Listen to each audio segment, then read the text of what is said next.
ಆತ್ಮೀಯ ಸ್ಪರ್ಧಾರ್ಥಿಗಳಿಗೆ ನಮ್ಮ NVN ಅಕಾಡೆಮಿಯ ಯೂಟ್ಯೂಬ್ ತರಗತಿಗೆ ಸ್ವಾಗತವನ್ನು ಬಯಸ್ತಾ, ನಾವು ಕಲಿಕೆ ಮತ್ತು ಕಲಿಕೆ ಮೇಲೆ ಪ್ರಭಾವ ಬೀರ್ತಕ್ಕಂಥ ಅಂಶಗಳ ಬಗ್ಗೆ 2014ರಿಂದ 2024ರವರೆಗಿನ ಶಿಕ್ಷಕರ ಅರ್ಹತಾ ಪರೀಕ್ಷೆಯಲ್ಲಿ ಬಂದಿರತಕ್ಕಂಥ ಪ್ರಶ್ನೆಗಳ ಬಗ್ಗೆ ವಿಶ್ಲೇಷಣೆಯನ್ನು ಮಾಡ್ತಾ ಇದ್ದೀವಿ. ಈಗಾಗಲೇ ಈ ಒಂದು ಪರಿಕಲ್ಪನೆ ಸಂಬಂಧಪಟ್ಟ ಹಾಗೆ ಒಂದು ವಿಡಿಯೋ ತರಗತಿಯನ್ನು ತಮಗೆ ಹಂಚಿಕೊಂಡಿದ್ದೇನೆ. ಅದರ ಮುಂದುವರಿದ ಭಾಗವಾಗಿ ನಾವು ಇವತ್ತು ಕಲಿಕಾ ಪ್ರಕ್ರಿಯೆ ಮತ್ತು ಕಲಿಕೆ ಮೇಲೆ ಪ್ರಭಾವ ಬೀರ್ತಕ್ಕಂಥ ಅಂಶಗಳು ಅಂತಕ್ಕಂಥ ಪರಿಕಲ್ಪನೆಯಲ್ಲಿ ಏನೆಲ್ಲ ಪ್ರಶ್ನೆಗಳು ಬಂದವೆ, ಆ ಪ್ರಶ್ನೆಗಳು ಯಾವ ರೀತಿಯಾಗಿ ರಚನೆ ಆಗಿದ್ದೇವೆ ಅಂತಕ್ಕಂಥ ವಿಷಯದ ಬಗ್ಗೆ ನಾವು ಈಗ ಚರ್ಚೆಯನ್ನು ಮಾಡೋಣ. ಅದಕ್ಕಿಂತ ಮುಂಚಿತವಾಗಿ ನಮ್ಮ NVN ಅಕಾಡೆಮಿಯ ಯೂಟ್ಯೂಬ್ ಚಾನಲ್ಗೆ ತಾವಿನ್ನೂ ಸಬ್ಸ್ಕ್ರೈಬ್ ಆಗಿಲ್ಲ ಅಂದರೆ ಎಲ್ಲರೂ ಸಬ್ಸ್ಕ್ರೈಬ್ ಬಟನನ್ನು ಕ್ಲಿಕ್ ಮಾಡಿ ನಮ್ಮ ಚಾನಲ್ಗೆ ಸಬ್ಸ್ಕ್ರೈಬ್ ಆಗಬೇಕು. ಅದೇ ರೀತಿಯಾಗಿ ಕೆಳಗಡೆ ಕಾಣತಕ್ಕಂಥ ಬೆಲ್ ಐಕಾನನ್ನು ಕ್ಲಿಕ್ ಮಾಡೋದ್ರ ಮುಖಾಂತರ ಮುಂದೆ ಬರ್ತಕ್ಕಂಥ ವಿಡಿಯೋಗಳ ನೋಟಿಫಿಕೇಷನ್ ಪಡೆದುಕೊಳ್ಳೋಕ್ಕೆ ಸಾಧ್ಯ ಆಗುತ್ತೆ ಅಂತಕ್ಕಂಥ ಮಾತನ್ನು ಹೇಳ್ತಾ, 2021ರಲ್ಲಿ ನಡೆದಿರ್ತಕ್ಕಂಥ ಶಿಕ್ಷಕರ ಅರ್ಹತಾ ಪರೀಕ್ಷೆಯ ಪತ್ರಿಕೆ 2ರಲ್ಲಿ ಬಂದಿರತಕ್ಕಂಥ ಪ್ರಶ್ನೆ ಹೀಗಿದೆ: ಕಲಿಕೆಗೆ ಅಗತ್ಯವಾದ ಆಂತರಿಕ ಮೂಲಭೂತವಾದ ಅಂಶ. ನೋಡಿ, ಕಲಿಕೆಗೆ ಅಗತ್ಯವಾದ ಆಂತರಿಕ ಮೂಲಭೂತ ಅಂಶ. ಆಪ್ಷನ್ಸ್ 1 ಹೇಳ್ತಾ ಇದೆ ಸಿದ್ಧತೆ ಅಂತಕ್ಕಂಥದ್ದು, ಆಪ್ಷನ್ಸ್ 2 ಹೇಳ್ತಾ ಇದೆ ಪರಿಪಕ್ವತೆ ಅಂತಕ್ಕಂಥದ್ದು, ಆಪ್ಷನ್ಸ್ 3 ಹೇಳ್ತಾ ಇದೆ ದೈಹಿಕ ಬೆಳವಣಿಗೆ ಅಂತಕ್ಕಂಥದ್ದು, ಆಪ್ಷನ್ಸ್ 4 ಹೇಳ್ತಾ ಇದೆ ಮನೋಧೋರಣೆ ಅಂತಕ್ಕಂಥದ್ದು. ನೋಡಿ, ಕಲಿಕೆಗೆ ಅಗತ್ಯವಾದ ಮೂಲಭೂತ ಅಂಶ ಯಾವುದು? ಅದರಲ್ಲೂ ಆಂತರಿಕವಾಗಿರ್ತಕ್ಕಂಥ ಮೂಲಭೂತ ಅಂಶ ಅಂತ ಕೇಳ್ತಾ ಇದೆ ಪ್ರಶ್ನೆ. ಆ ಆಂತರಿಕವಾಗಿರ್ತಕ್ಕಂಥ ಮೂಲಭೂತ ಅಂಶಗಳಲ್ಲಿ ಆಪ್ಷನ್ಸ್ 1 ಸಿದ್ಧತೆ ಇದೆ, ಆಪ್ಷನ್ಸ್ 2 ಪರಿಪಕ್ವತೆ ಇದೆ, ಆಪ್ಷನ್ಸ್ 3 ದೈಹಿಕ ಬೆಳವಣಿಗೆ ಇದೆ, ಆಪ್ಷನ್ಸ್ 4 ಮನೋಧೋರಣೆ ಇದೆ. ಈ 4 ಆಯ್ಕೆಗಳನ್ನು ಗಮನಿಸಿದಾಗ ಸಿದ್ಧತೆ ಅಂತಕ್ಕಂಥ ಒಂದು ಮಾನಸಿಕವಾಗಿರ್ತಕ್ಕಂಥ ಪ್ರಕ್ರಿಯೆ, ಆಂತರಿಕವಾಗಿ ನಡೀತಕ್ಕಂಥ ಒಂದು ಪ್ರಕ್ರಿಯೆ. ಪರಿಪಕ್ವತೆ ಅಂತಕ್ಕಂಥ ಕೂಡ ನಮ್ಮಲ್ಲಿ ಆಯಾ ಸಂದರ್ಭಕ್ಕೆ ತಕ್ಕಂತೆ ನಮ್ಮಲ್ಲಿ ಯಾವ ರೀತಿಯಾಗಿರ್ತಕ್ಕಂಥ ಸಮರ್ಥವಾಗಿರ್ತಕ್ಕಂಥ ಕ್ರಿಯೆಗಳನ್ನು ಮಾಡಲಿಕ್ಕೆ ಬೇಕಾಗುವಂಥ ಸಾಮರ್ಥ್ಯವನ್ನು ತೋರಿಸ್ತದೋ ಅದು ಪರಿಪಕ್ವತೆ ಅಂತಕ್ಕಂಥದ್ದು. ಅದೇ ರೀತಿಯಾಗಿ ದೈಹಿಕ ಬೆಳವಣಿಗೆ ಅಂತಕ್ಕಂಥದ್ದು ಇದು ಆಂತರಿಕವಾಗಿರ್ತಕ್ಕಂಥ ಮೂಲಭೂತವಾಗಿರ್ತಕ್ಕಂಥ ಅಂಶವಾಗಲಿಕ್ಕೆ ಸಾಧ್ಯ ಇಲ್ಲ. ಹಾಗಾಗಿ ನಾವಿಲ್ಲಿ ದೈಹಿಕ ಬೆಳವಣಿಗೆಯನ್ನು ಬಹಳಷ್ಟು ಸುಲಭವಾಗಿ ಏನು ಮಾಡ್ಬೋದು, ರಿಜೆಕ್ಟ್ ಮಾಡ್ಬೋದು. ಇನ್ನು 4ನೇದು ಹೇಳ್ತಾ ಇದೆ ಮನೋಧೋರಣೆ ಅಂತಕ್ಕಂಥದ್ದು. ಹಾಗಾದರೆ ಸಿದ್ಧತೆಯನ್ನು ಆಯ್ಕೆ ಮಾಡಿಕೊಳ್ಬೇಕು ಅಥವಾ ಪರಿಪಕ್ವತೆಯನ್ನು ಆಯ್ಕೆ ಮಾಡಬೇಕು ಅಥವಾ ಮನೋಧೋರಣೆ ಅಂತಕ್ಕಂಥ ಆಯ್ಕೆ ಮಾಡಬೇಕು? ಕಲಿಕೆಗೆ ಅಗತ್ಯವಾದ ಆಂತರಿಕ ಮೂಲಭೂತ ಅಂಶ. ಇಲ್ಲಿ ಪರಿಪಕ್ವತೆ ಅಂತಕ್ಕಂಥದ್ದು ಮೂಲಭೂತವಾಗಿರ್ತಕ್ಕಂಥ ಅಂಶ ಅಂತ ನಾವು ಅನ್ನಲಿಕ್ಕೆ ಬರೋದಿಲ್ಲ. ಯಾಕೆ ಅಂತ ಕೇಳಿದಾಗ ಇದು ದೈಹಿಕವಾಗಿರ್ತಕ್ಕಂಥ ಸಾಮರ್ಥ್ಯಕ್ಕೆ ಸಂಬಂಧಪಟ್ಟಿರುವುದರಿಂದ ಇದು ಮೂಲಭೂತವಾಗಿರ್ತಕ್ಕಂಥ ಅಂಶ ಅಂತ ಕರೀಲಿಕ್ಕೆ ಏನಾಗಲ್ಲ, ಸಾಧ್ಯ ಆಗೋದಿಲ್ಲ. ಹಾಗಾಗಿ ಇಲ್ಲಿ ಪರಿಪಕ್ವತೆಯನ್ನು ಕೂಡ ನಾವೇನು ಮಾಡ್ಬೋದು, ರಿಜೆಕ್ಟ್ ಮಾಡ್ಬೋದು. ಈ 2 ಆಯ್ಕೆಗಳನ್ನ ತೆಗೆದುಹಾಕಿದಾಗ ಇನ್ನುಳಿದಿರ್ತಕ್ಕಂಥ 2 ಆಯ್ಕೆಗಳು, ಒಂದು ಸಿದ್ಧತೆ ಅಂತಕ್ಕಂಥ ಮತ್ತೊಂದು ಮನೋಧೋರಣೆ ಅಂತಕ್ಕಂಥದ್ದು. ನಮ್ಮಲ್ಲಿ ಕಲಿಕೆಗೆ ಅಗತ್ಯವಾಗಿರ್ತಕ್ಕಂಥ ಆಂತರಿಕವಾದ ಮೂಲಭೂತ ಅಂಶ ಅಂತ ಕೇಳಿದಾಗ ಸಿದ್ಧತೆ ಅಂತಕ್ಕಂಥ ಕೂಡ ಮೂಲಭೂತವಾಗಿರ್ತಕ್ಕಂಥ ಅಂಶವಾಗಿ ಕಂಡು ಬರ್ತದೆ, ಮನೋಧೋರಣೆ ಅಂತಕ್ಕಂಥ ಕೂಡ ಮೂಲಭೂತವಾಗಿರ್ತಕ್ಕಂಥ ಅಂಶವಾಗಿ ಕಂಡು ಬರ್ತದೆ. ಹಾಗಾದರೆ ನಾವೀಗ ಸಿದ್ಧತೆ ಅಂತಕ್ಕಂಥ ಆಯ್ಕೆ ಮಾಡ್ಕೊಳ್ಬೇಕು ಅಥವಾ ಮನೋಧೋರಣೆಯನ್ನು ಆಯ್ಕೆ ಮಾಡ್ಕೊಳ್ಬೇಕು? ನಮ್ಮಲ್ಲಿ ಮನೋಧೋರಣೆ ಅಂತಕ್ಕಂಥದ್ದು ಉತ್ತಮವಾಗಿತ್ತು ಅಂತಂದರೆ ಒಂದು ವಸ್ತು ವಿಷಯದ ಬಗ್ಗೆ ನಾವು ಒಳಗೊಂಡಿರ್ತಕ್ಕಂಥ ಒಂದು ಆಸಕ್ತಿ ಆಗಿರ್ಬೋದು, ಒಂದು ಸ್ಫೂರ್ತಿ ಆಗಿರ್ಬೋದು, ಅಥವಾ ಅದ್ರ ಬಗ್ಗೆ ಒಂದು ಒಳ್ಳೆಯ ರೀತಿಯಾಗಿರ್ತಕ್ಕಂಥ ಮನೋಭಾವ ಆಗಿರ್ಬೋದು, ಅದು ಮನೋಧೋರಣೆಯಾಗಿ ಕಂಡು ಬರ್ತಾ ಇದೆ. ಅಂಥ ಮನೋಧೋರಣೆ ಅಂತಕ್ಕಂಥ ನಮ್ಮಲ್ಲಿ ಸರಿಯಾಗಿದ್ದಾಗ ಕಲಿಕೆಯನ್ನು ಅರ್ಥಪೂರ್ಣವಾಗಿ ಮಾಡಿಕೊಳ್ಳೋಕೆ ಸಾಧ್ಯ ಆಗ್ತದೇನೋ ಅಂತಕ್ಕಂಥ ಪ್ರಶ್ನೆ ಕೂಡ ನಮ್ಮಲ್ಲಿ ಬರ್ತದೆ. ನಮ್ಮೆಲ್ಲರಿಗೂ ಕೂಡ ಈಗ TET ಅಂತಕ್ಕಂಥದ್ದು ಪಾಸ್ ಆಗಬೇಕು, ಎಲಿಜಿಬಲ್ ಆಗಬೇಕು ಅಂತಕ್ಕಂಥ ಒಳ್ಳೆಯ ಮನೋಧೋರಣೆ ಪ್ರತಿಯೊಬ್ಬ ಸ್ಪರ್ಧಾರ್ಥಿಯಲ್ಲಿ ಕೂಡ ಇರ್ತದೆ. ಆದರೆ ಆ ಮನೋಧೋರಣೆ ಇದ್ದರಷ್ಟೇ ಸಾಲದು. ಆ ಮನೋಧೋರಣೆ ಜೊತೆಯಲ್ಲಿ ಕೆಲಸಕ್ಕೆ ನಾವೆಲ್ಲರೂ ಏನು ಮಾಡಬೇಕಾಗುತ್ತೆ ಅಂತ ಕೇಳಿ ಅಣಿಯಾಗಬೇಕಾಗುತ್ತೆ. ಆ ಕೆಲಸಕ್ಕೆ ಅಥವಾ ಕಾರ್ಯಕ್ಕೆ ಅಣಿಯಾಗಬೇಕಾದ್ರೆ ಅಲ್ಲಿ ಅವಶ್ಯಕವಾಗಿ ಬೇಕಾಗಿರ್ತಕ್ಕಂಥದ್ದು ಸಿದ್ಧತೆ ಅಂತಕ್ಕಂಥದ್ದು. ಆ ಸಿದ್ಧತೆ ಇಲ್ಲದೆ ನಾವು ಏನನ್ನೂ ಮಾಡಲಿಕ್ಕೆ ಕೂಡ ಏನಾಗಲ್ಲ, ಸಾಧ್ಯ ಆಗುವುದಿಲ್ಲ. ಅದಕ್ಕೋಸ್ಕರವಾಗಿ ಕಲಿಕೆಗೆ ಅಗತ್ಯವಾದ ಆಂತರಿಕವಾದ ಮೂಲಭೂತ ಅಂಶ ಯಾವುದಂತ ಕೇಳಿದಾಗ ಇಲ್ಲಿ ಆಪ್ಷನ್ಸ್ 1 ಸಿದ್ಧತೆ ಅಂತಕ್ಕಂಥ ನಾವು ಗಮನಿಸಬೇಕಾಗತ್ತೆ. ಅದು ಮಾನಸಿಕವಾಗಿ ಆಗಿರ್ಬೋದು, ದೈಹಿಕವಾಗಿ ಆಗಿರ್ಬೋದು. ಯಾವುದೇ ವ್ಯಕ್ತಿ ಯಾವುದೇ ವಸ್ತು ವಿಷಯವನ್ನು ಕಲಿಕೆಯನ್ನು ಮಾಡಿಕೊಳ್ಬೇಕಾಗಿತ್ತು ಅಂತಂದರೆ ಅದಕ್ಕೆ ಪೂರಕವಾಗಿರ್ತಕ್ಕಂಥ ರೀತಿಯಲ್ಲಿ ನಮ್ಮಲ್ಲಿ ಸಿದ್ಧತೆ ಅಂತಕ್ಕಂಥ ಆಗಬೇಕಾಗತ್ತೆ. ಆ ಸಿದ್ಧತೆಯನ್ನು ಮಾಡಿಕೊಂಡಾಗ ಮಾತ್ರ ನಾವೇನಾಗ್ಬೋದು ಅಂತ ಕೇಳಿದಾಗ ಕಲಿಕೆಯನ್ನು ಮಾಡಿಕೊಳ್ಳೋಕ್ಕೆ ಸಾಧ್ಯ ಆಗುತ್ತೆ. ಅದಕ್ಕೋಸ್ಕರವಾಗಿ ಯಾವುದೇ ಕಲಿಕೆ ಆಗಿರ್ಬೋದು, ಸಿದ್ಧತೆ ಇಲ್ಲದೆ ಸಿದ್ಧಿಸಿಕೊಳ್ಳಿಕ್ಕೇನಾಗಲ್ಲ, ಸಾಧ್ಯವಾಗುವುದಿಲ್ಲ. ಹಾಗಾಗಿನೇ ಇಲ್ಲಿ ಕಲಿಕೆಗೆ ಅಗತ್ಯವಾಗಿರ್ತಕ್ಕಂಥ ಆಂತರಿಕವಾದ ಮೂಲಭೂತವಾಗಿರ್ತಕ್ಕಂಥ ಅಂಶ ಅಂತ ಕೇಳಿದಾಗ ಅದು ಸಿದ್ಧತೆ ಅಂತಕ್ಕಂಥದ್ದು. ನಾವೀಗೆಲ್ಲರೂ TETಯನ್ನು ಎಲಿಜಿಬಲ್ ಆಗಬೇಕು ಅಂತ ತಿಳ್ಕೊಂಡು ಅಪ್ಲೈ ಮಾಡಿದ್ದೀವಿ. ಅಪ್ಲೈ ಮಾಡಿದ ಮಾತ್ರಕ್ಕೆ ನಾವೆಲ್ಲರೂ TET ಎಲಿಜಿಬಲ್ ಆಗಿ ಸಾಧ್ಯ ಇಲ್ಲ. ಅಪ್ಲೈ ಮಾಡಿ ಆದಮೇಲೆ ಪರೀಕ್ಷೆ ಬರೀಬೇಕಾಗಿತ್ತಂದರೆ ಆ ಪರೀಕ್ಷೆಗೆ ಬೇಕಾಗಿರ್ತಕ್ಕಂಥ ಸಿದ್ಧತೆಗಳನ್ನು ನಾವು ಮಾಡಬೇಕಾಗತ್ತೆ. ವಿತೌಟ್ ಪ್ರಿಪ್ರೇಷನ್, ಸಿದ್ಧತೆ ಇಲ್ಲದೆ ನಾವು TET ಪರೀಕ್ಷೆ ಕುಂದಿರ್ತೀವಿ ಅಂತಂದರೆ ಪಾಸ್ ಆಗಲಿಕ್ಕೇನಾಗಲ್ಲ, ಸಾಧ್ಯ ಇಲ್ಲ. ಅರ್ಹತೆ ಪಡ್ಕೊಳ್ಳೋಕ್ಕೇನಾಗಲ್ಲ, ಸಾಧ್ಯನೇ ಇಲ್ಲ. ಅದಕ್ಕೋಸ್ಕರವಾಗಿ ಸಿದ್ಧತೆ ಅಂತಕ್ಕಂಥದ್ದು ಆಂತರಿಕವಾಗಿರ್ತಕ್ಕಂಥ ಮೂಲಭೂತ ಅಂಶವಾಗಿದೆ. ಯಾರು ಸಿದ್ಧತೆಯನ್ನು ಸರಿಯಾಗಿ ಮಾಡಿಕೊಳ್ತಾರೋ ಅವರು ಮಾತೇನಾಗ್ಬೋದಪ್ಪ ಅಂತ ಕೇಳಿದಾಗ TET ಪರೀಕ್ಷೆಯಲ್ಲಿ ಎಲಿಜಿಬಿಲಿಟಿಯನ್ನು ಪಡ್ಕೊಳ್ಳೋಕೆ ಏನಾಗುತ್ತೆ, ಇಲ್ಲಿ ಸಾಧ್ಯ ಆಗುತ್ತೆ. ಅದಕ್ಕೋಸ್ಕರವಾಗಿ ಯಾವುದೇ ಪ್ರಕಾರದ ಕಲಿಕೆಯಾಗಿರ್ಬೋದು, ಆ ಕಲಿಕೆಗೆ ಅಗತ್ಯವಾಗಿರ್ತಕ್ಕಂಥ ಆಂತರಿಕವಾದ ಮೂಲಭೂತ ಅಂಶ ಅಂತ ಕೇಳಿದಾಗ ಅಲ್ಲಿ ಸಿದ್ಧತೆ ಆಗುತ್ತದೆ. ಅದಕ್ಕೋಸ್ಕರವಾಗಿ ಈ ಪ್ರಶ್ನೆಗೆ ಸರಿಯಾದ ಆನ್ಸರ್ ಅಂತ ಕೇಳಿದಾಗ ಆಪ್ಷನ್ಸ್ 1 ಅದು ಸಿದ್ಧತೆ ಅಂತಕ್ಕ ನಾವಿಲ್ಲಿ ಗಮನಿಸಬೇಕಾಗತ್ತೆ. ಅದೇ ರೀತಿಯಾಗಿ 2021ರ ಶಿಕ್ಷಾರ್ಹತಾ ಪರೀಕ್ಷೆಯ ಪತ್ರಿಕೆ 2ರಲ್ಲೇ ಮತ್ತೊಂದು ಪ್ರಶ್ನೆ ಬಂದಿದೆ ನೋಡಿ. ಕಲಿಕೆ ಅಂತಕ್ಕಂಥ ಬಹಳಷ್ಟು ಪ್ರಮುಖವಾಗಿರ್ತಕ್ಕಂಥ ಪರಿಕಲ್ಪನೆ. ಕಲಿಕಾ ಪ್ರಕ್ರಿಯೆ ಆಗಿರ್ಬೋದು ಮತ್ತು ಕಲಿಕೆ ಮೇಲೆ ಪ್ರಭಾವ ಬೀರ್ತಕ್ಕಂಥ ಅಂಶಗಳಾಗಿರ್ಬೋದು. ಈ ಒಂದು ಪರಿಕಲ್ಪನೆ ಮೇಲೆ ಸಾಕಷ್ಟು ಪ್ರಶ್ನೆಗಳು ಬರ್ತವೆ. ಈಗಾಗಲೇ ಹಿಂದಿನ ವಿಡಿಯೋದಲ್ಲಿ ಕೂಡ ಇದೇ ಪ್ರಶ್ನೆ ಪತ್ರಿಕೆಯಲ್ಲಿ, ಇದೇ ಪರೀಕ್ಷೆಯಲ್ಲಿ ಬಂತಕ್ಕಂಥ ಪ್ರಶ್ನೆ ಪತ್ರಿಕೆಯಲ್ಲಿರ್ತಕ್ಕಂಥ ಪ್ರಶ್ನೆಗಳನ್ನು ವಿಶ್ಲೇಷಣೆ ಮಾಡಿದ್ದೀವಿ. ಈಗ ಮುಂದುವರೆದು ಮತ್ತೆ ಪ್ರಶ್ನೆಗಳನ್ನು ವಿಶ್ಲೇಷಣೆ ಮಾಡ್ತಾ ಇದ್ದೀವಿ. ಇಷ್ಟೆಲ್ಲ ಪ್ರಶ್ನೆಗಳು ಈ ಕಾನ್ಸೆಪ್ಟಲ್ಲೇ ಬಂದಿದ್ದಾವೆ. ಅಂದರೆ ಎಷ್ಟು ಪ್ರಮುಖವಾಗಿರ್ತಕ್ಕಂಥದ್ದಾಗಿದೆ ಈ ಪರಿಕಲ್ಪನೆ, ನಾವೆಲ್ಲರೂ ಅದನ್ನು ಗಮನಿಸಬೇಕಾಗುತ್ತೆ. ಅದಕ್ಕೋಸ್ಕರವಾಗಿ ಇದೇ 2021ರ ಶಿಕ್ಷಾರ್ಹತಾ ಪರೀಕ್ಷೆಯ ಪತ್ರಿಕೆ 2ರಲ್ಲಿ ಕಲಿಕೆಗೆ ಸಂಬಂಧಪಟ್ಟಂತೆ ಮತ್ತೊಂದು ಪ್ರಶ್ನೆ ಬಂದಿದೆ. ಅದು ಏನಂತ ಕೇಳಿದಾಗ ವಿದ್ಯಾರ್ಥಿಗಳಲ್ಲಿ ಕಲಿಕೆಯ ವಿಫಲತೆಗೆ ಕಾರಣವಾಗುವ ಒಂದು ಅಂಶ. ವಿದ್ಯಾರ್ಥಿಗಳಲ್ಲಿ ಕಲಿಕೆಯ ವಿಫಲತೆಗೆ ಕಾರಣವಾಗುವ ಒಂದು ಅಂಶ ಅಂತೇಳಿ ನೋಡಿ. ಆಪ್ಷನ್ಸ್ 1 ಹೇಳ್ತಾ ಇದೆ ಶಾಲಾ ಸೌಲಭ್ಯಗಳ ಕೊರತೆ. ಆಪ್ಷನ್ಸ್ 2 ಹೇಳ್ತಾ ಇದೆ ಅಭಿಪ್ರೇರಣೆಯ ಕೊರತೆ. ಆಪ್ಷನ್ಸ್ 3 ಹೇಳ್ತಾ ಇದೆ ಶಿಕ್ಷಕರ ಒತ್ತಡ. ಆಪ್ಷನ್ಸ್ 4 ಹೇಳ್ತಾ ಇದೆ ಶಾಲಾ ಪಠ್ಯಕ್ರಮ. ನೋಡಿರಿ, ವಿದ್ಯಾರ್ಥಿಗಳಲ್ಲಿ ಕಲಿಕೆಯ ವಿಫಲತೆಗೆ ಕಾರಣವಾಗುವ ಒಂದು ಅಂಶ. ಯಾವ ಅಂಶದ ಮೂಲಕ ವಿದ್ಯಾರ್ಥಿಗಳು ಕಲಿಕೆಯಲ್ಲಿ ಫೇಲ್ಯೂರ್ ಆಗ್ಬೋದು? ಯಾವ ಅಂಶದ ಮೂಲಕ ಫೇಲ್ಯೂರ್ ಆಗ್ಬೋದು? ಶಾಲಾ ಸೌಲಭ್ಯಗಳ ಕೊರತೆಯಿಂದನೋ? ನಾವು ಈ ಅಂಶವನ್ನು ಬಹಳಷ್ಟು ಏನು ಮಾಡ್ತಪ್ಪ ಅಂತ ಕೇಳಿದಾಗ ಭಾಳಷ್ಟು ಏನು ಮಾಡ್ತು ಇದ್ರ ಬಗ್ಗೆ ವಿಚಾರಗಳನ್ನು ಕೇಳ್ತಾ ಇದ್ದೀವಿ. ಶಾಲಾ ಸೌಲಭ್ಯಗಳ ಕೊರತೆ, ಮಕ್ಕಳಿಗೆ ಬೇಕಾಗಿರ್ತಕ್ಕಂಥ ಸೌಲಭ್ಯಗಳಿದ್ದಾಗ ಮಾತ್ರ ಮಕ್ಕಳ ಕಲಿಕೆ ಅಂತಕ್ಕಂಥ ಏನಾಗುತ್ತೆ, ಉನ್ನತ ಮಟ್ಟದ್ದಾಗಿರುತ್ತದೆ. ಮಕ್ಕಳಿಗೆ ಬೇಕಾಗಿರ್ತಕ್ಕಂಥ ಸೌಲಭ್ಯಗಳಿಲ್ಲದೆ ಇರುವಾಗ ಕಲಿಕೆ ಕುಂಠಿತವಾಗುತ್ತದೆ.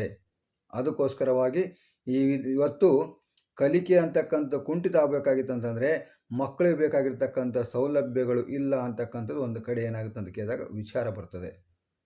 ಆದರೆ ಇದು ಸೂಕ್ತವಾಗಿರ್ತಕ್ಕಂಥ ಆಯ್ಕೆ ಆಗುವುದಿಲ್ಲ. ಯಾಕೆ ಅಂತ ಕೇಳಿದಾಗ ಯಾವುದೇ ಸೌಲಭ್ಯ ಇಲ್ಲದೆ ಇರತಕ್ಕಂಥ ಪುಟ್ಟ ಗ್ರಾಮಗಳಲ್ಲಿ ಅಧ್ಯಯನ ಮಾಡಿರ್ತಕ್ಕಂಥ ವ್ಯಕ್ತಿಗಳು ದೊಡ್ಡ ದೊಡ್ಡ ಹುದ್ದೆಯನ್ನು ಇವತ್ತು ಏನು ಮಾಡಿದ್ದಾರೆ, ಅಲಂಕರಿಸಿದ್ದಾರೆ. ಹಾಗಾದರೆ ಅವರಿಗೆ ಶಾಲಾ ಸೌಲಭ್ಯಗಳ ಕುರಿತು ಅಡ್ಡಿ ಬರಲಿಲ್ವಾ? ನಾವೆಲ್ಲರೂ ಪ್ರಶ್ನೆ ಮಾಡ್ಕೊಳ್ಬೇಕಾಗಿದೆ. ಆ ಶಾಲಾ ಸೌಲಭ್ಯಗಳ ಕೊರತೆ ಅಂತಕ್ಕಂಥದ್ದು ಒಂದು ಭಾಗ ಮಾತ್ರ. ಇಡೀ ಕಲಿಕೆ ಮೇಲೆ ಅದು ಪ್ರಭಾವ ಬೀರಕ್ಕೆ ಸಾಧ್ಯ ಇಲ್ಲ. ಅದರ ಹೊರತಾಗಿ ನಾವು ಅವೆಲ್ಲವನ್ನು ಮೆಟ್ಟಿ ಅದೇ ಪರಿಸರ ಇದ್ದುಕೊಂಡು ನಮ್ಮ ಜೀವನದಲ್ಲಿ ಯಶಸ್ಸನ್ನು ಕಾಣಬಹುದು. ಅದಕ್ಕೋಸ್ಕರವಾಗಿ ಕಲಿಕೆಯ ವಿಫಲತೆಗೆ ಶಾಲಾ ಸೌಲಭ್ಯಗಳೇ ಕೊರತೆ ಅಂತೇಳಿ ನಾವೇನು ಮಾಡೋಕ್ಕಾಗಲ್ಲ, ಕಾರಣ ಮಾಡಲಿಕ್ಕೆ ಸಾಧ್ಯನೇ ಇಲ್ಲ. ಅದಕ್ಕೋಸ್ಕರವಾಗಿ ಆಪ್ಷನ್ಸ್ 1 ಅಂತಕ್ಕಂಥದ್ದು ಇದಕ್ಕೆ ಸೂಕ್ತವಾಗಿರ್ತಕ್ಕಂಥ ಆಯ್ಕೆ ಅಲ್ಲ ಅಂತಕ್ಕಂಥ ನಾವಿಲ್ಲಿ ತಿಳ್ಕೊಬೇಕಾಗತ್ತೆ. ಇನ್ನು ಆಪ್ಷನ್ಸ್ 2 ಅಭಿಪ್ರೇರಣೆಯ ಕೊರತೆ. ನೋಡಿ, ಲ್ಯಾಕ್ ಆಫ್ ಮೋಟಿವೇಶನ್. ಯಾರಲ್ಲಿ ಪ್ರೇರಣೆ ಇಲ್ಲನೋ, ಪ್ರೇರಣೆ ಇಲ್ಲದ ವ್ಯಕ್ತಿ ಏನು ಮಾಡೋಕ್ಕೆ ಕೂಡ ಸಾಧ್ಯ ಇಲ್ಲ. ಜಿಡ್ಡು ಹಿಡಿದು ಹೋಗಿರ್ತಾನೆ ಅಂತಾರೆ ನೋಡಿ. ಯಾವ ರೀತಿಯಾಗಿ ಜಿಡ್ಡು ಹಿಡಿದು ಹೋಗಿರ್ತಾನಪ್ಪ ಅಂದರೆ, ಮಲಗಿದ್ರೆ ಎದ್ದೇಳೋದಿಲ್ಲ, ಎದ್ದರೆ ಮಲಗೋದಿಲ್ಲ. ಇದು ಅಭಿಪ್ರೇರಣೆಯ ಕೊರತೆ. ಯಾವ ವ್ಯಕ್ತಿಯಲ್ಲಿ ಜೀವನದ ಬಗ್ಗೆ ಪ್ರೇರಣೆ ಇಲ್ಲನೋ, ಯಾವ ವ್ಯಕ್ತಿಗೆ ಜೀವನದ ಬಗ್ಗೆ ಒಂದು ಕ್ಯೂರಿಯಾಸಿಟಿ ಅಂತಕ್ಕಂಥ ಇಲ್ಲನೋ, ಆ ವ್ಯಕ್ತಿ ಜೀವನದಲ್ಲಿ ಏನನ್ನೂ ಮಾಡೋಕ್ಕೇನಾಗಲ್ಲ, ಸಾಧ್ಯ ಆಗೋದಿಲ್ಲ. ಯಾವುದೇ ಕೆಲಸ ಮಾಡಬೇಕಾಗಿತ್ತಂತಂದರೆ ನಮಗೇನು ಬೇಕಪ್ಪ ಅಂತ ಕೇಳಿದಾಗ ಮೋಟಿವೇಶನ್ ಅಂತಕ್ಕಂಥ ಬಹಳಷ್ಟು ಅವಶ್ಯಕವಾಗಿದೆ. ಇವತ್ತು ನಾವೆಲ್ಲರೂ TETಗೋಸ್ಕರವಾಗಿ ಅಧ್ಯಯನ ಮಾಡ್ತಾ ಇದ್ವಿ. ಆ TETಗೋಸ್ಕರವಾಗಿ ಯಾಕೆ ಅಧ್ಯಯನ ಮಾಡ್ತೀವಿ ಅಂತ ಕೇಳಿದಾಗ, ನಮ್ಮ ಮುಂದೆ ಮೋಟಿವೇಶನ್ ಇದೆ. TET ಎಕ್ಸಾಮ್ ಅನೌನ್ಸ್ ಮಾಡಿದ್ದಾನೆ, ಡೇಟ್ ಫಿಕ್ಸ್ ಮಾಡಿದ್ದಾನೆ, ಡೆಡ್ಲೈನ್ ಕೊಟ್ಟಿದ್ದಾನೆ. ಡಿಸೆಂಬರ್ 7ಕ್ಕೆ ಶಿಕ್ಷಕರ ಪರೀಕ್ಷೆಯನ್ನು ನಾವು ನಡೆಸ್ತೀವಿ ಅಂತೇಳಿ ಸರ್ಕಾರ ನಿಗದಿಪಡಿಸಿರೋದ್ರಿಂದ ಆ ಮೋಟಿವೇಶನ್ ಮೂಲಕ ನಾವೆಲ್ಲರೂ ಏನು ಮಾಡ್ತಾ ಇವತ್ತು ಅಧ್ಯಯನ ಮಾಡ್ತಾ ಇದ್ದೀವಿ. ಅದಕ್ಕೋಸ್ಕರವಾಗಿ ಯಾವುದೇ ಒಬ್ಬ ವ್ಯಕ್ತಿಯ ಕಲಿಕೆ ಅಂತಕ್ಕಂಥದ್ದು ವಿಫಲವಾಗಬೇಕಾಗಿತ್ತಂದರೆ ಅಭಿಪ್ರೇರಣೆಯ ಕೊರತೆ ಅಂತಕ್ಕಂಥ ಇಲ್ಲಿ ಕಾರಣ ಆಗ್ತದೆ. ಆ ಶಾಲಾ ಸೌಲಭ್ಯಗಳು ಯಾವುದೇ ರೀತಿಯಾಗಿರ್ಬೋದು, ಸೌಲಭ್ಯಗಳು ಇಲ್ಲದೇ ಇದ್ದರೂ ಕೂಡ ಕಲಿಬೇಕು ಅಂತಕ್ಕಂಥ ಅಭಿಪ್ರೇರಣೆ ನಮ್ಮಲ್ಲಿದ್ದರೆ, ನಾನು ಏನಾದರೂ ಸಾಧಿಸಬೇಕು ಅಂತಕ್ಕಂಥ ಪ್ರೇರಣೆ ನಮ್ಮಲ್ಲಿದ್ದರೆ, ಅವು ಯಾವ ಅಡ್ಡಿ ಬರಲಿಕ್ಕೇನಾಗಲ್ಲ, ಸಾಧ್ಯ ಆಗೋದಿಲ್ಲ. ಅದಕ್ಕೋಸ್ಕರವಾಗಿ ಅಭಿಪ್ರೇರಣೆ ಅಂತಕ್ಕಂಥ ನಮ್ಮಲ್ಲಿರಬೇಕು. ಶಾಲಾ ಎಲ್ಲ ಸೌಲಭ್ಯಗಳಿದ್ದರೂ ಕೂಡ ಕೆಲವೊಂದಿಷ್ಟು ವ್ಯಕ್ತಿಗಳು ಏನು ಮಾಡಲ್ಲಪ್ಪ ಅಂತ ಕೇಳಿದಾಗ ತೇರ್ಗಡೆನೇ ಆಗೋದಿಲ್ಲ. ಯಾಕೆ? ಅವ್ರಿಗೇನಿಲ್ಲ ಅಂತ ಕೇಳಿದಾಗ ಕಲಿಕೆಯಲ್ಲಿ ಪ್ರೇರಣೆ ಇಲ್ಲ. ಶಾಲಾ ಸೌಲಭ್ಯಗಳು ಎಲ್ಲ ಸಂಪೂರ್ಣವಾಗಿರ್ತಕ್ಕಂಥ ಸೌಲಭ್ಯಗಳು ಕೊಟ್ಟರೂ ಕೂಡ ಅಲ್ಲಿ ಮಕ್ಕಳು ತಮಗೆ ಬೇಕಾಗಿರ್ತಕ್ಕಂಥ ಕನಿಷ್ಠ ಅಂಕಗಳನ್ನು ಪಡೆದುಕೊಳ್ಳೋಕ್ಕೆ ಸಾಧ್ಯ ಆಗುತ್ತಿಲ್ಲ ಅಂತಂದರೆ ಅಲ್ಲಿ ಏನಾಗುತ್ತಪ್ಪ ಅಂತ ಕೇಳಿದಾಗ ಮಕ್ಕಳಲ್ಲಿ ಪ್ರೇರಣೆಯ ಕೊರತೆ ಕಂಡು ಬರ್ತಾ ಇದೆ. ಅದಕ್ಕೋಸ್ಕರವಾಗಿ ಇಲ್ಲಿ ಒಂದು ಕಡೆ ಅಭಿಪ್ರೇರಣೆ ಕೊರತೆ ಅಂತಕ್ಕಂಥ ಏನಾಗುತ್ತೆ, ಕಲಿಕೆಯ ಮೇಲೆ ಪರಿಣಾಮ ಬೀರಲಿಕ್ಕೆ ಅಥವಾ ಕಲಿಕೆಯ ವಿಫಲತೆಗೆ ಏನಾಗುತ್ತೆ ಅಂತ ಕೇಳಿದ್ರೆ ಕಾರಣವಾಗುತ್ತದೆ ಅಂತಕ್ಕಂಥ ನಾವಿಲ್ಲಿ ನೋಡೋಣ. ಮುಂದಿನ ಆಪ್ಷನ್ಸ್ಗಳು ಏನು ಹೇಳ್ತವೆ ನೋಡೋಣ. 3ನೇ ಆಪ್ಷನ್ ನೋಡಿದಾಗ ಶಿಕ್ಷಕರ ಒತ್ತಡ. ನೋಡಿ, ಶಿಕ್ಷಕರ ಒತ್ತಡ ಅಂತಕ್ಕಂಥದ್ದು ಮಗುವಿನ ಕಲಿಕೆಯ ಮೇಲೆ ಕಲಿಕೆಯ ವಿಫಲತೆಗೆ ಕಾರಣವಾಗುತ್ತದೆ. ಒಂದು ಕಡೆ ಮಾನಸಿಕವಾಗಿ ಮಕ್ಕಳನ್ನು ಒತ್ತಡದ ಪರಿಸ್ಥಿತಿಗೆ ದೂಕಿದಾಗ ಮಕ್ಕಳು ಎಲ್ಲೋ ಒಂದು ಕಡೆ ಕಲಿಕೆಯಿಂದ ಏನಾಗ್ತಾರೆ, ವಿಮುಖರಾಗ್ತಾರೆ ಅಂತಕ್ಕಂಥ ನಾವು ಗಮನಿಸ್ಬೋದು. ಆದರೆ ನಿಜವಾಗಲೂ ಕಲಿತಕ್ಕಂಥ ವಿದ್ಯಾರ್ಥಿ ಅದನ್ನು ಒತ್ತಡ ಅಂತೇಳಿ ಭಾವಿಸ್ಲಿಕ್ಕೆ ಏನಾಗಲ್ಲ, ಸಾಧ್ಯ ಆಗೋದಿಲ್ಲ. ಅದನ್ನೊಂದು ಜೀವನಕ್ಕೆ ಮಾರ್ಗದರ್ಶನ ಅಂತೇಳಿ ಭಾವಿಸ್ತಾನೆ. ಯಾರು ಜೀವನಕ್ಕೆ ಅದನ್ನು ಮಾರ್ಗದರ್ಶನ, ನಮಗೋಸ್ಕರ ನಾವು ಕೆಲಸ ಮಾಡಬೇಕಾಗಿದೆ, ಕೆಲಸಕ್ಕೋಸ್ಕರವಾಗಿ ನಮಗೇನು ಮಾಡ್ತಾ ಇದ್ದಾರೆ ಅಂತ ಕೇಳಿದಾಗ ನಮಗೋಸ್ಕರ ಕೆಲಸವನ್ನು ಕೊಡ್ತಾ ಇದ್ದಾರೆ ಅಂತೇಳಿ ಭಾವಿಸಿದರೆ ಅದು ಆ ಮಗುವಿಗೆ ಏನಾಗಲ್ಲ, ಒತ್ತಡ ಅಂತೇಳಿ ಅನ್ಸಲಿಕ್ಕೆ ಸಾಧ್ಯ ಇಲ್ಲ. ಯಾವ ಮಗುವಿನಲ್ಲಿ ಆ ಕೆಲಸ ಮಾಡಬೇಕು ಅಂತಕ್ಕಂಥ ಪ್ರೇರಣೆ ಇಲ್ಲನೋ ಆ ಮಗುವಿಗೆ ಏನಾಗಿ ಕಂಡು ಬರ್ತದೆ, ಅದು ಒತ್ತಡ ಅಂತೇಳಿ ಕಂಡು ಬರೋಕ್ಕೆ ಸಾಧ್ಯ ಆಗುತ್ತೆ. ಅದಕ್ಕೋಸ್ಕರವಾಗಿ ಇದು ಅಭಿಪ್ರೇರಣೆಯ ಕೊರತೆಗಿಂತಲೂ ಅದೇನಾಗಲ್ಲ ಅಂತ ಕೇಳಿದಾಗ ಪ್ರಭಾವ ಬೀರಲಿಕ್ಕೆ ಸಾಧ್ಯ ಇಲ್ಲ ಅಂತಕ್ಕಂಥದ್ದನ್ನು ನಾವು ಇಲ್ಲಿ ಗಮನಿಸಬೇಕಾಗುತ್ತೆ. ಇನ್ನು 4ನೇ ಆಪ್ಷನ್ ನೋಡಿದಾಗ ಶಾಲಾ ಪಠ್ಯಕ್ರಮ. ನೋಡಿ, ಶಾಲಾ ಪಠ್ಯಕ್ರಮ ಅಂತಕ್ಕಂಥದ್ದು ಮಗುವಿನ ಕಲಿಕೆಯ ವಿಫಲತೆಗೆ ಕಾರಣವಾಗುತ್ತದೆ ಅಂತೇಳಿ ನಾವು ಹೇಳಲಿಕ್ಕೇನಾಗಲ್ಲ, ಸಾಧ್ಯ ಆಗೋದಿಲ್ಲ. ಯಾಕೆ ಅಂತ ಕೇಳಿದ್ರೆ ಪಠ್ಯಕ್ರಮ ಯಾವ ರೀತಿಯಾಗಿ ರಚನೆ ಆಗಿದೆ ಅಂತ ಕೇಳಿದಾಗ ಮನೋವೈಜ್ಞಾನಿಕವಾದ ಹಿನ್ನೆಲೆಯಲ್ಲಿ ಪಠ್ಯಕ್ರಮ ರಚನೆ ಆಗಿದ್ದಾವೆ. ಮನೋವೈಜ್ಞಾನಿಕವಾಗಿರ್ತಕ್ಕಂಥ ಹಿನ್ನೆಲೆಯಲ್ಲಿ ಪಠ್ಯಕ್ರಮಗಳು ರಚನೆ ಆಗಿರೋದ್ರಿಂದ ಪಠ್ಯಕ್ರಮ ರಚನೆ ಮಾಡ್ತಕ್ಕಂಥ ಪಠ್ಯಕ್ರಮ ರಚನಾ ಸಮಿತಿಯಲ್ಲಿರ್ತಕ್ಕಂಥ ಎಲ್ಲ ತಜ್ಞರು ಶಿಕ್ಷಣ ತಜ್ಞರು, ಮನೋವೈಜ್ಞಾನಿಕ ತಜ್ಞರು ಆಗಿರುವುದರಿಂದ ಅವರು ತಯಾರಿಸಿರ್ತಕ್ಕಂಥ ಪಠ್ಯಕ್ರಮ ಅಂತಕ್ಕಂಥದ್ದು ಮಗುವಿನ ಕಲಿಕೆಗೆ ವಿಫಲತೆ ಆಗಲಿಕ್ಕೆ ಏನಾಗಲ್ಲ, ಸಾಧ್ಯ ಇಲ್ಲ. ಅದಕ್ಕೋಸ್ಕರವಾಗಿ ಮಗುವಿನ ಕಲಿಕೆಯ ವಿಫಲತೆಗೆ ಕಾರಣವಾಗ್ತಕ್ಕಂಥ ಒಂದು ಅಂಶ ನಾವು ನೋಡಿದಾಗ ಶಾಲಾ ಸೌಲಭ್ಯಗಳ ಕೊರತೆ ಅಂತ ಆಪ್ಷನ್ಸ್ 1 ಹೇಳ್ತಾ ಇದೆ. ಇದೇನಾಗಲ್ಲ, ಇದಕ್ಕೆ 100% ಇದರಿಂದಲೇ ವಿಫಲತೆ ಆಗುತ್ತೆ ಅಂತೇಳಿ ಹೇಳೋಕ್ಕಲ್ಲ ಸಾಧ್ಯ ಇಲ್ಲ. ಇನ್ನು ಎರಡನೇ ಆಪ್ಷನ್ಸ್ ಅಂತಕ್ಕಂಥದ್ದು ಅಭಿಪ್ರೇರಣೆಯ ಕೊರತೆ ಅಂತಕ್ಕಂಥದ್ದು ಏನೇ ಇದ್ದರೂ ಕೂಡ, ಎಲ್ಲ ಸೌಲಭ್ಯ ಇದ್ದರೂ ಕೂಡ ಅವನಿಗೆ ಬೇಕಾಗಿರ್ತಕ್ಕಂಥದ್ದು ಭಾಳಷ್ಟು ಪ್ರೇರಣೆ ಅಂತಕ್ಕಂಥದ್ದು. ಅವನಲ್ಲಿ ಆ ಒಂದು ಮಾನಸಿಕವಾಗಿರ್ತಕ್ಕಂಥ ಅಂಶ ಇರಬೇಕು. ಆ ಮಾನಸಿಕವಾಗಿರ್ತಕ್ಕಂಥ ಪ್ರೇರಣೆ ಅಂತಕ್ಕಂಥ ಅವನಲ್ಲಿ ಇದ್ದಾಗ ಏನೇ ಕೊರತೆ ಇದ್ದರೂ ಕೂಡ ಅವನೇನು ಮಾಡ್ತಾನೆ, ಕಲಿಕೆಯಲ್ಲಿ ತೊಡಗಿಸಿಕೊಳ್ತಾನೆ. ಅದಕ್ಕೋಸ್ಕರವಾಗಿ ಅಭಿಪ್ರೇರಣೆಯ ಕೊರತೆ ಅಂತಕ್ಕಂಥದ್ದು ಏನಾಗುತ್ತೆ, ಇಲ್ಲಿ ಮಗುವಿನ ಕಲಿಕೆಯ ವಿಫಲತೆಗೆ ಏನಾಗುತ್ತಪ್ಪ ಅಂತ ಕಾರಣ ಆಗುತ್ತೆ. ಅದಕ್ಕೋಸ್ಕರವಾಗಿ ಇಲ್ಲಿ ಮೂರನೇ ಅಂಶ ಶಿಕ್ಷಕರ ಒತ್ತಡ ಕೂಡ 100% ಇದರಿಂದನೇ ಕಲಿಕೆ ವಿಫಲತೆ ಅಂತ ಹೇಳೋಕ್ಕಾಗಲ್ಲ. ಮತ್ತು ಶಾಲಾ ಪಠ್ಯಕ್ರಮದಿಂದಲೂ ಕೂಡ 100% ಇದರಿಂದನೇ ವಿಫಲತೆ ಆಗುತ್ತೆ ಅಂತ ಹೇಳೋಕ್ಕಾಗಲ್ಲ. ಈ 3 ಅಂಶಗಳಿಗಿಂತಲೂ ಬಹಳಷ್ಟು ಪ್ರಮುಖವಾಗಿರ್ತಕ್ಕಂಥ ಆಪ್ಷನ್ಸ್ 2 ಅಭಿಪ್ರೇರಣೆಯ ಕೊರತೆ ಅಂತಕ್ಕಂಥದ್ದು. ಇದು ಈ ಪ್ರಶ್ನೆಗೆ ಸೂಕ್ತವಾಗಿರ್ತಕ್ಕಂಥ ಉತ್ತರವಾಗುತ್ತದೆ. ಅದಕ್ಕೋಸ್ಕರವಾಗಿ ಕಲಿಕಾರ್ಥಿಯಲ್ಲಿ ಬೇಕಾಗಿರ್ತಕ್ಕಂಥದ್ದು ಅವಶ್ಯಕವಾಗಿರ್ತಕ್ಕಂಥ ಅಂಶವಾದಪ್ಪ ಅಂತ ಕೇಳಿದಾಗ ಪ್ರೇರಣೆ ಅಂತಕ್ಕಂಥದ್ದು. ಒಂದು ವೇಳೆ ಮಕ್ಕಳಲ್ಲಿ ಆಂತರಿಕವಾಗಿರ್ತಕ್ಕಂಥ ಪ್ರೇರಣೆ ಇಲ್ಲದೇ ಇದ್ದಾಗ ಅಲ್ಲಿರ್ತಕ್ಕಂಥ ಮಾನವ ಸಂಪನ್ಮೂಲ ಅಂತಕ್ಕಂಥ ಏನು ಮಾಡಬೇಕಂತ ಕೇಳಿದಾಗ ಬಾಹ್ಯ ಪ್ರೇರಣೆಯನ್ನು ಕೊಡ್ತಕ್ಕಂಥ ಕೆಲಸ ಮಾಡಬೇಕಾಗುತ್ತೆ. ಆ ಬಾಹ್ಯ ಪ್ರೇರಣೆ ಕೊಟ್ಟಾಗ ಅದರಿಂದಲಾದರೂ ಮಕ್ಕಳು ಪ್ರಭಾವಿತರಾಗಿ ಕಲಿಕೆಯ ಕಡೆಗೆ ಏನು ಮಾಡ್ಬೇಕಂತ ಕೇಳಿದಾಗ ಆಸಕ್ತರಾಗಬೇಕಾಗುತ್ತೆ. ಯಾವಾಗ ಕಲಿಕೆಯೆಡೆಗೆ ಆಸಕ್ತರಾಗ್ತಾರೋ ಆವಾಗ ಕಲಿಕೆ ಅಂತಕ್ಕಂಥ ಏನಾಗುತ್ತೆ, ಯಶಸ್ವಿಯಾಗಲಿಕ್ಕೆ ಸಾಧ್ಯ ಆಗುತ್ತೆ. ಅದಕ್ಕೋಸ್ಕರವಾಗಿ ಮಕ್ಕಳ ಕಲಿಕೆಯ ವಿಫಲತೆಗೆ ಅಭಿಪ್ರೇರಣೆಯ ಕೊರತೆಯ ಕಾರಣವಾಗಿರುವುದರಿಂದ ಆ ಅಭಿಪ್ರೇರಣೆಯ ಕೊರತೆ ಕಂಡು ಬರದಂತೆ ಶಾಲಾ ಸಿಬ್ಬಂದಿ ಆಗಿರ್ಬೋದು, ಶಿಕ್ಷಕರಾಗಿರ್ಬೋದು ಅದರ ಗಮನ ವಹಿಸಬೇಕಾಗಿರ್ತಕ್ಕಂಥ ಕೆಲಸವನ್ನು ಮಾಡಬೇಕಾಗತ್ತೆ. ಅದಕ್ಕೋಸ್ಕರವಾಗಿ ಇಲ್ಲಿ ಅವಧಾನದ ಕೊರತೆ ಅಂತಕ್ಕಂಥ ಈ ಪ್ರಶ್ನೆಗೆ ಸೂಕ್ತವಾಗಿರ್ತಕ್ಕಂಥ ಆನ್ಸರ್ ಅಂತೇಳಿ ನಾವಿಲ್ಲಿ ನೋಡಬಹುದಾಗಿದೆ.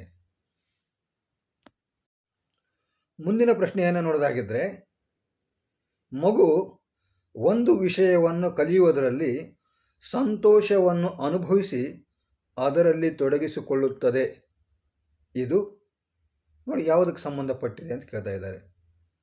ಮಗು ಒಂದು ವಿಷಯವನ್ನು ಕಲಿಯುವುದರಲ್ಲಿ ಸಂತೋಷವನ್ನು ಅನುಭವಿಸಿ ಅದರಲ್ಲಿ ತೊಡಗಿಕೊಳ್ಳುತ್ತದೆ. ಇದು ಕೆಳಗಿನ ಯಾವ ಅಂಶಕ್ಕೆ ಏನಾಗುತ್ತೆ ಅಂದರೆ ಸೂಕ್ತ ಕಾರಣವಾಗುತ್ತದೆ ಅಂತೇಳಿ. ಇದು 2021ರ ಶಿಕ್ಷಕರ ಪರೀಕ್ಷೆಯ ಪತ್ರಿಕೆ ಆಡಲು ಬಂದಿರತಕ್ಕಂಥ ಪ್ರಶ್ನೆ. ಆಪ್ಷನ್ಸ್ ಹೀಗಿದ್ದಾವೆ. ಆಪ್ಷನ್ಸ್ 1 ಹೇಳ್ತಾ ಇದೆ ಪ್ರೋತ್ಸಾಹಕವನ್ನು ಸೂಚಿಸುತ್ತದೆ. ಆಪ್ಷನ್ಸ್ 2 ಹೇಳ್ತಾ ಇದೆ ಬಲವನ್ನು ಸೂಚಿಸುತ್ತದೆ. ಆಪ್ಷನ್ಸ್ 3 ಹೇಳ್ತಾ ಇದೆ ಆಂತರಿಕ ಅಭಿಪ್ರೇರಣೆಯನ್ನು ಸೂಚಿಸುತ್ತದೆ. ಆಪ್ಷನ್ಸ್ 4 ಬಾಹ್ಯ ಅಭಿಪ್ರೇರಣೆಯನ್ನು ಸೂಚಿಸುತ್ತದೆ.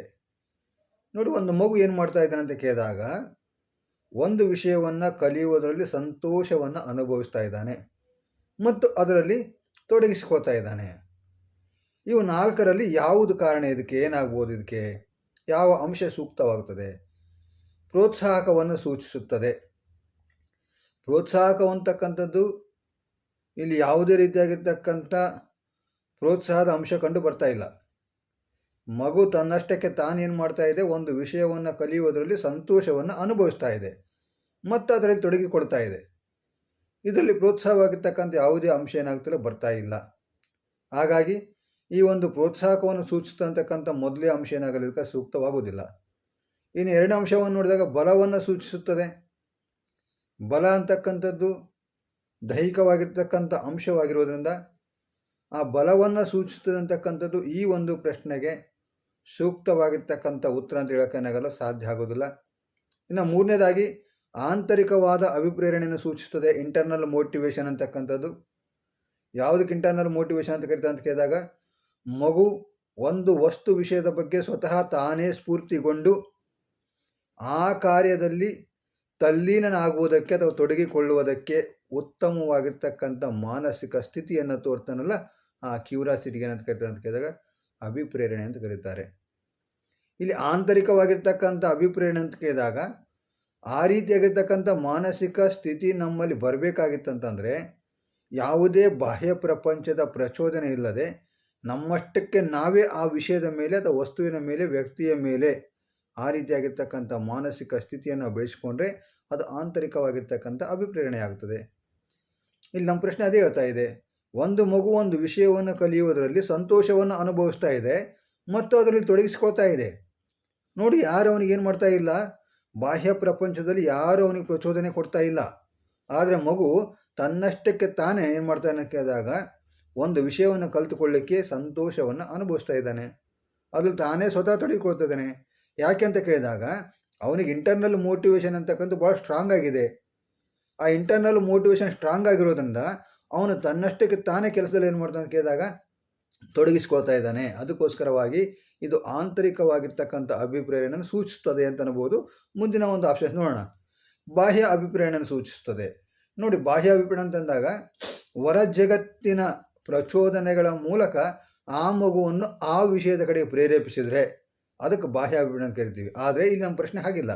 ನಮ್ಮ ಪ್ರಶ್ನೆ ಹೇಗಿದೆ, ಮಗು ಒಂದು ವಿಷಯವನ್ನು ಕಲಿಯೋದರಲ್ಲಿ ಸಂತೋಷವನ್ನು ಅನುಭವಿಸಿ ತೊಡಗಿಸ್ಕೊಳ್ತಾ ಇದ್ದಾನೆ ಅಂದಮೇಲೆ ಆ ಮಗುವಿಗೆ ಬಾಹ್ಯ ಪ್ರಪಂಚದ ಪ್ರಚೋದನೆ ಇಲ್ಲ, ಸ್ವತಃ ತಾನೇ ಪ್ರಚೋದಿತನಾಗಿ ಮಗು ಏನು ಮಾಡ್ತಾನೆ ಅಂತ ಕೇಳಿದಾಗ ಅದರಲ್ಲಿ ತೊಡಗಿಸ್ಕೊಳ್ತಾ ಇದ್ದಾನೆ. ಅದಕ್ಕೋಸ್ಕರವಾಗಿ ಈ ಪ್ರಶ್ನೆಗೆ ಸೂಕ್ತವಾಗಿರ್ತಕ್ಕಂಥ ಉತ್ತರ ಅಂತ ಕೇಳಿದಾಗ ಆಪ್ಷನ್ 3 ಆಂತರಿಕ ಅಭಿಪ್ರೇರಣೆಯನ್ನು ಸೂಚಿಸುತ್ತದೆ ಅಂತಕ್ಕಂಥದ್ದು.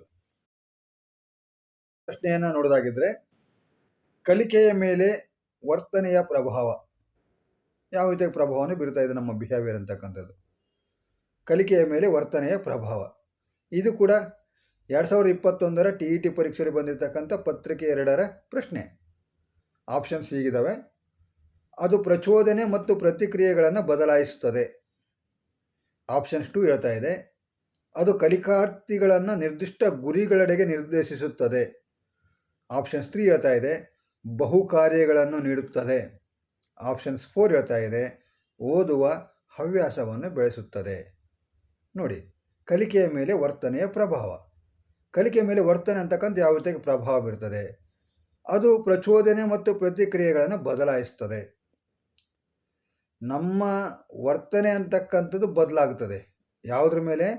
ಪ್ರಚೋದನೆ ಮತ್ತು ಪ್ರತಿಕ್ರಿಯೆಗಳ ಅನುಬಂಧದ ಮೇಲೆ ನಮ್ಮ ವರ್ತನೆ ಬದಲಾಗುತ್ತೆ ವಿನಃ ನಮ್ಮ ವರ್ತನೆ ಅಂತಕ್ಕಂಥ ಪ್ರಚೋದನೆ ಮತ್ತು ಪ್ರತಿಕ್ರಿಯೆಯನ್ನು ಬದಲಾಯಿಸ್ತಕ್ಕಂಥ ಆಗಲಿಕ್ಕೆ ಸಾಧ್ಯ ಇಲ್ಲ. ಅದಕ್ಕೋಸ್ಕರವಾಗಿ ಇಲ್ಲಿ ಆಪ್ಷನ್ಸ್ 1 ಏನಾಗಲ್ಲ ಸೂಕ್ತ ಆಗಲಿಕ್ಕೆ ಸಾಧ್ಯ ಇಲ್ಲ. ಇನ್ನು ಆಪ್ಷನ್ಸ್ 2 ಹೇಳ್ತಾ ಇದೆ, ಅದು ಕಲಿಕಾರ್ಥಿಗಳನ್ನು ನಿರ್ದಿಷ್ಟ ಗುರಿಗಳೆಡೆಗೆ ನಿರ್ದೇಶಿಸುತ್ತದೆ, ಡೈರೆಕ್ಷನ್ ಮಾಡ್ತದೆ. ಯಾವುದ್ರ ಕಡೆ?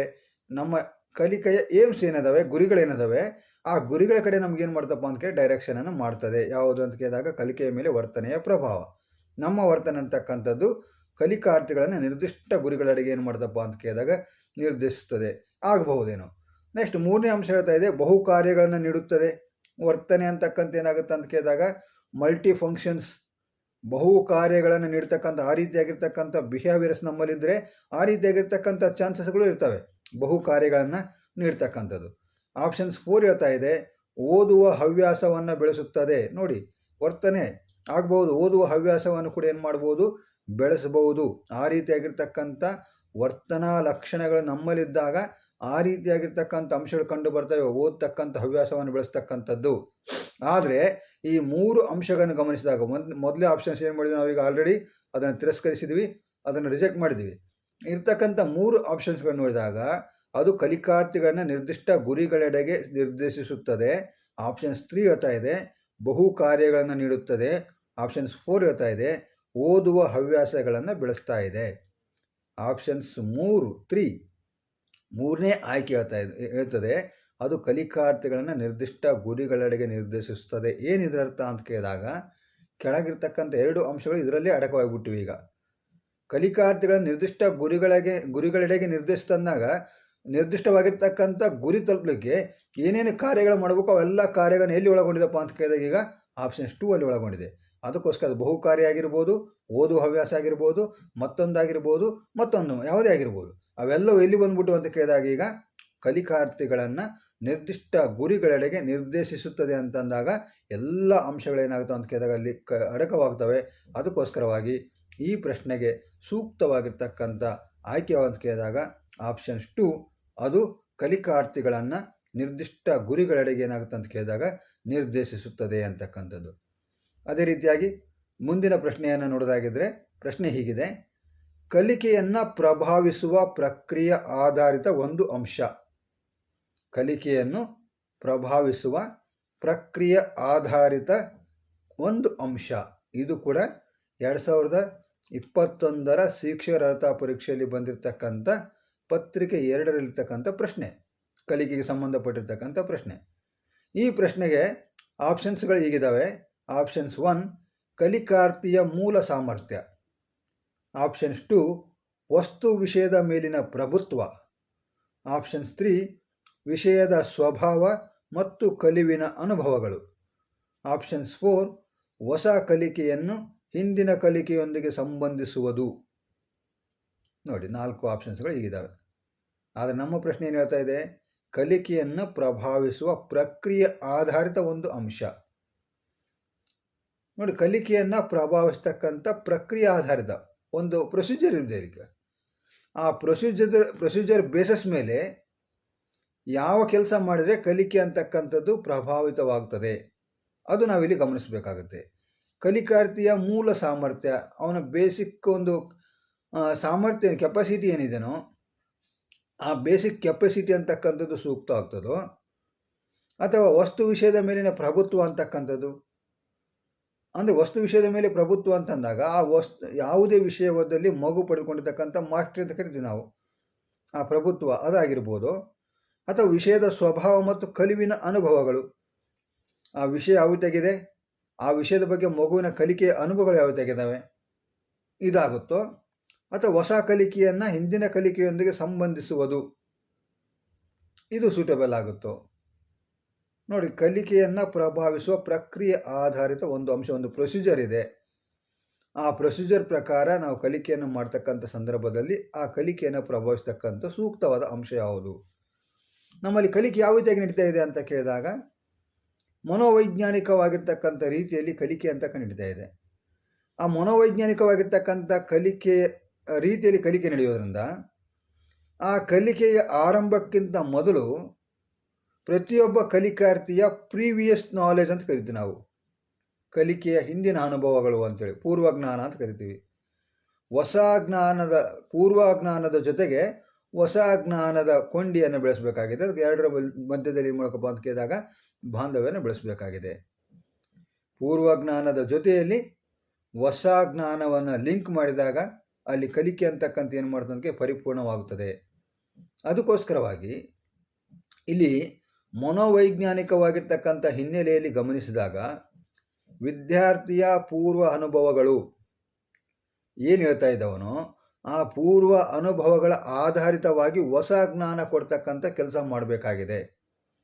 ಆ ಹೊಸ ಜ್ಞಾನವನ್ನು ಕೊಡ್ತಕ್ಕಂಥ ಕೆಲಸಕ್ಕೆ ಅವನಿಗೆ ಆಲ್ರೆಡಿ ಇರ್ತಕ್ಕಂಥ ಹಿಂದಿನ ಜ್ಞಾನಗಳನ್ನು ಲಿಂಕ್ ಮಾಡಬೇಕಾಗುತ್ತೆ.